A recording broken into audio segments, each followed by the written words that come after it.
Bonjour à tous. On va voir aujourd'hui comment indiquer une version spécifique de Java à utiliser par Access Client Solutions. On avait vu précédemment comment installer ACS. Là, on va regarder comment lui indiquer une JVM spécifique à utiliser qui ne serait pas forcément la JVM par défaut de votre poste de travail. Quand ACS est installé et que vous le lancez, il utilise, sauf à lui dire explicitement autre chose, la version de Java installée sur votre poste. Donc ici, une version fournie par Oracle. Vous pouvez être amené à préférer d'autres versions pour des questions d'efficacité, pour des questions de licence, pour tout un tas de raisons, on peut être amené à utiliser autre chose. Donc il y a plusieurs façons de faire. Vous pouvez très bien avoir plusieurs versions de Windows sur votre poste et indiquer à ACS quelle est la version à utiliser, mais ça peut être un petit peu délicat. Moi, il y a une solution que j'aime bien utiliser, c'est justement pouvoir donner une JVM qui sera utilisée que par ACS et qui sera fournie avec ACS. En tout cas, que nous, on va aller fournir avec ACS. Si on regarde la documentation de ACS telle que le produit vous est livré, donc là c'est vraiment la documentation locale fournie par le produit, on vous parle très rapidement dans les prérequis de Java et de comment obtenir des JVM. Bon, je vais aller chercher par exemple sur ce premier site, adoptopenjdk.net. C'est un projet auquel participe IBM pour fournir des JVM qui s'appelle ici OpenJ9. Et donc on peut aller, il y a différentes versions, différents packaging. Moi je vais aller chercher la OpenJ9 par exemple. Je vais aller chercher pour les autres plateformes. Alors c'est pas parce que c'est les autres plateformes qui m'intéressent, c'est parce que là c'est là derrière, je vais trouver toutes les options. Je vais aller chercher pour Windows, mon poste ici est en Windows. On peut télécharger le JDK complet, ça m'intéresse pas, j'ai pas besoin du kit de développement. Et vous pouvez prendre la JRE seule, soit avec le MSI, l'installeur, soit directement zippé. Moi, je vais prendre le zip, ça va me suffire pour ce que je veux en faire.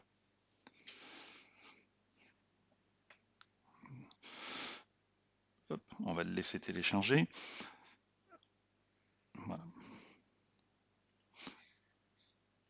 Hop là. Donc forcément je l'avais déjà pris. Je vais mettre ça sur le bureau comme ça on verra en même temps. Voilà.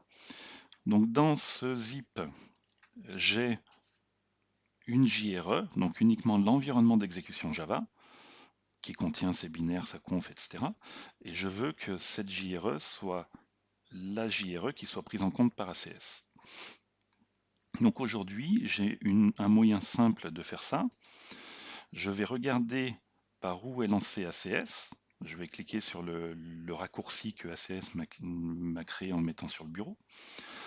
Et en regardant, il va m'emmener directement à l'endroit où se trouve ce programme de démarrage. Si à cet endroit-là, je vais copier une JRE, cette JRE sera prise automatiquement en compte par ACS. Donc on va faire le test. Je vais dézipper ma JRE à cet endroit-là. Voilà, c'est relativement rapide. Hop là, on va fermer ça. Alors bien sûr, il faut relancer ACS quand même pour que ce soit pris en compte. Et normalement, à partir de maintenant, je vais avoir ACS qui utilise ma version que je viens d'installer. Donc je retourne dans Aide à propos.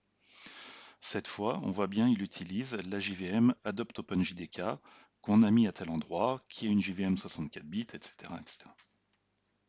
Alors cette solution-là, elle est relativement simple, elle fonctionne bien. Par contre, elle ne va pas forcément fonctionner dans tous les cas. Ça va dépendre de la façon dont vous appelez Access Client Solution. S'il est bien installé, ça doit marcher normalement à peu près tout le temps, mais si vous avez des points bat qui lancent en mode de commande, etc., on peut avoir des soucis.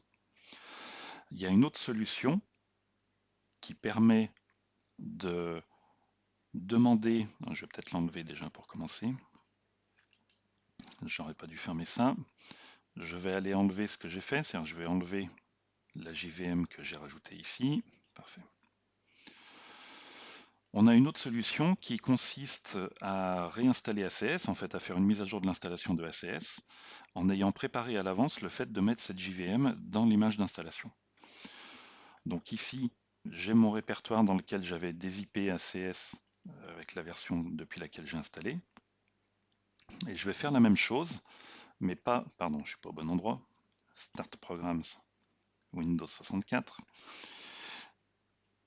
Et je vais mettre ma JVM dans ce répertoire-là. Ça, c'est pas depuis cet endroit-là qu'est exécuté le produit. Ça, c'est vraiment un répertoire d'installation qui sert qu'à l'install.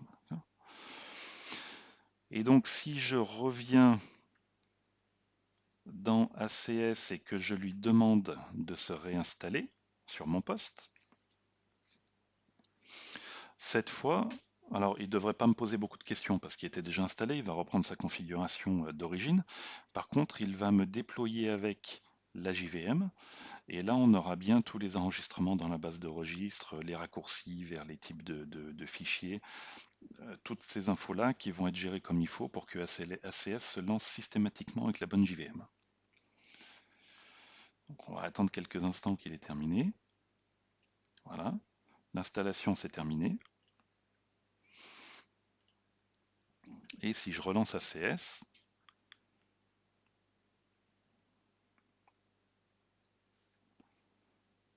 je vais retourner voir dans Aide à propos.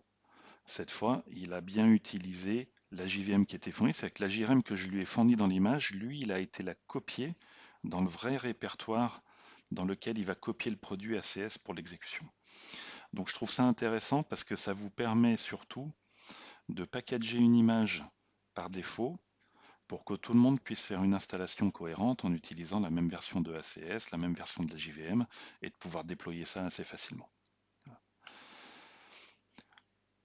Merci beaucoup et à bientôt.